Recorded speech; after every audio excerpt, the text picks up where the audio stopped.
তাদেরকেই বলছি, যারা আজও সুখ খুঁজছেন। কোথাও সুখ পেয়েছেন কি? আজ সুখ খুঁজতে যাচ্ছেন, আনন্দ করতে যাচ্ছেন, ফিরছেন, ভালো লাগছে না। কিছুতেই যেন কাজে মন বসছে না, মন ভালো লাগছে না। পরদিন আবারও যাচ্ছেন সুখ খুঁজতে, আনন্দ করতে। ফিরে আসছেন, আবারও মন বসছে না কাজে, ভালো লাগছে না। পরদিন আবারও যাচ্ছেন। তাদের উদ্দেশ্যেই বলছি, কোথাও সুখ পাবেন না, কোথাও আনন্দ খুঁজে পাবেন না। যে সুখ, যে আনন্দ আপনার মনকে তৃপ্তি দিতে পারে, পরিপূর্ণ তৃপ্তি দিতে পারে। তাই যতই সুখ খোঁজেন, তৃপ্তি পাবেন না।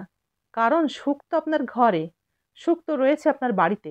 নিজের বাড়ি বলে কথা, নিজের ঘর বলে কথা, সে খারাপ হোক আর ভালো হোক, নিজের বাড়িতেই রয়েছে সর্বসুখ, যে সুখ আপনি রাজপ্রাসাদে গিয়েও পাবেন না। সত্যটা আজ বলেই যাবেন, ঠিক আছে?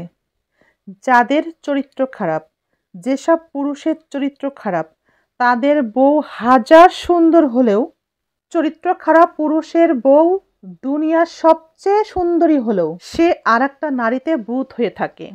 আর যেসব পুরুষের চরিত্র ভালো, তার বউ হাজার দেখতে খারাপ হলেও সে কখনোই অন্য কারো দিকে মুখ তুলে তাকাবেও না।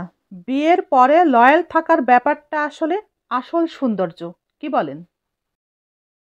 একটি সম্পর্কে আছেন, কিন্তু সেই সম্পর্কে থাকা আর না থাকা যদি সমান হয়, তবে সেই সম্পর্কে থাকার প্রয়োজনীয়তাই বা কী?